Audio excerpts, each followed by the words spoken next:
I mentioned before we work with a number of partners, and we've certainly in Australia got an incredible amount of interest from a range of companies. Many of these you'll recognise well: Alcatel-Lucent, Cisco's, Huawei's, Optus, one of our carriers, Ericsson, Microsoft. We've also in discussions with Google.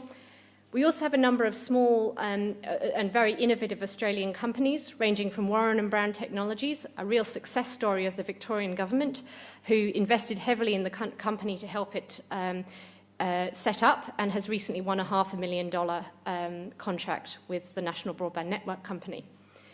Clarity is another Australian example of an OSS BSS provider, and Pacific Broadband Networks and other companies and the like. So what are some of the actual projects that we're looking at, and why do you need broadband? This is one of the questions I get asked most often.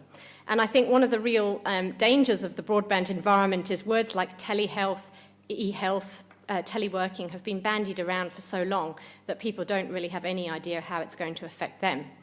Well, some of our projects are trying to show people that broadband can really help them.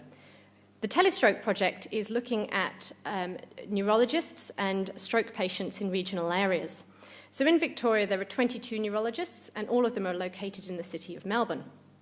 If you have a stroke in regional Australia, it means accessing a neurologist can be a little bit difficult.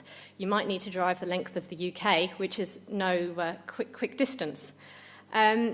Now, the neurologists around the world are able to prescribe medication that only they can prescribe, and this medication can be life-saving.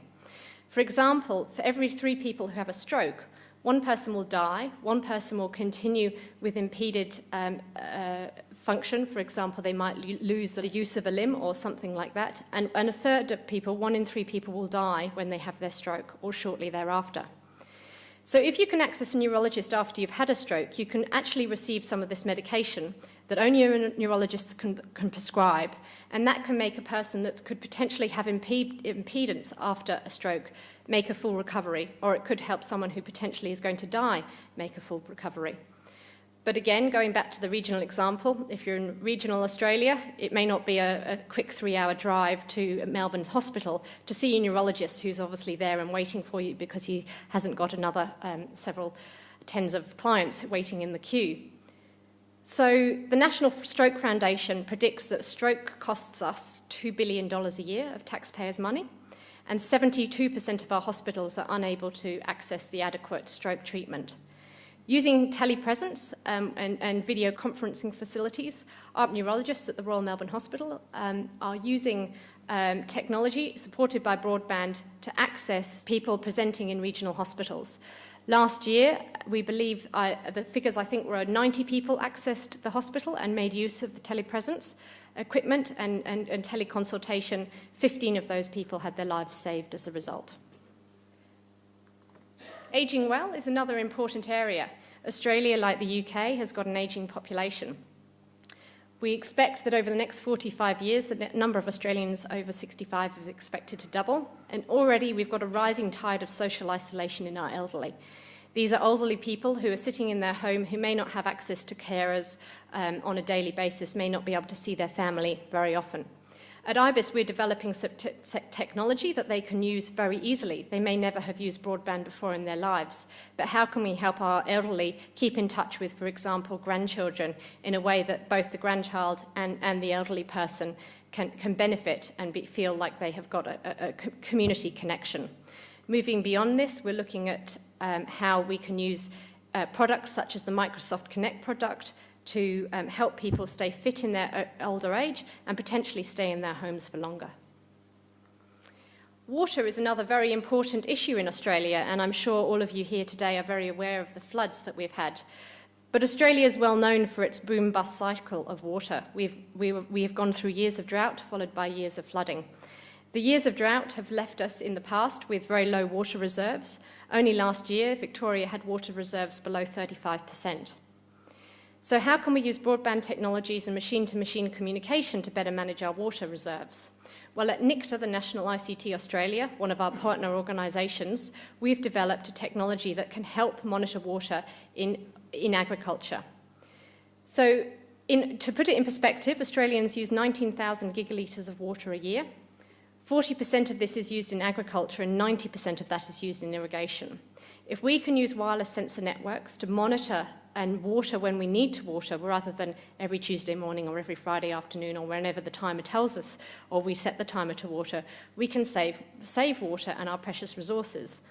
We've done trials to show that 74% increase in productivity is possible for fruit production in apple orchards, and that could be achieved with a 74% increase in water productivity. These are staggering statistics and show that broadband has a real impact on the way we farm, the way we live, and the way we work. The University of Melbourne itself, where our institute is located, is not immune to the broadband revolution either. We attract students, and we pride ourselves on being one of the best universities in Australia and certainly world-leading research institute. But what happens if some of the Ivy League universities in the UK and in the US start offering broadband services that enable students in Australia to achieve a degree, for example, from Oxford University online while being located in Australia? So we've been developing a technology with the University of Melbourne that will help us teach our students in a way that is meaningful. It's not just about deploying a technology, but how we can teach students by developing online content, for example, 3D content, use haptic force feedback to help surgeons learn their skills and the like. And this technology is being demonstrated only a few weeks ago at the University of Melbourne. The National Broadband Network is not without its challenges, but there are also incredible opportunities. The rollout on a scale of the size of the network, $36 billion, it's a huge task. But I think the opportunity the National Broadband Network offers far exceeds these challenges. And I think there are three very real opportunities in Australia right now. The first is very obviously contracts with National Broadband Network and also the contractors that the National Broadband Network is contracting with. The second opportunity is for market disruption. We've got 21 million people that are having a network rolled out past their door, and they're thinking about churning. Do I want to go onto the National Broadband Network? Do I want it connected to my home? And if so, do I want to change retail service providers while I'm at it? So I think there's a very real opportunity for a retail service provider to enter the Australian market and potentially take a very large market share during this process.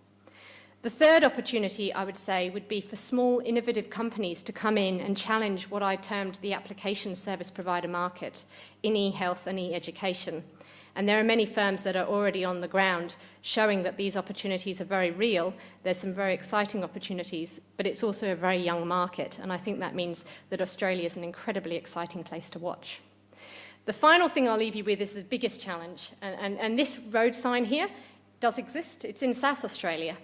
It reads internet access 1 kilometre ahead.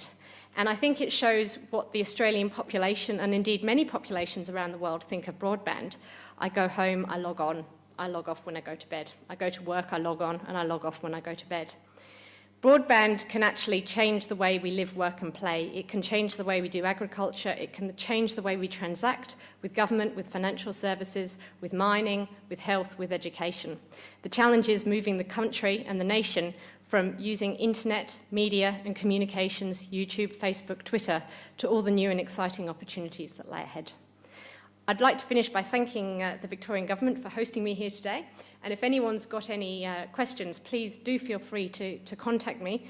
I'm very happy to respond. And I'd also say a word for Invest Victoria, who have got some great facilities and opportunities on the ground. And Carla and Sally, I'm sure, would be very happy to help.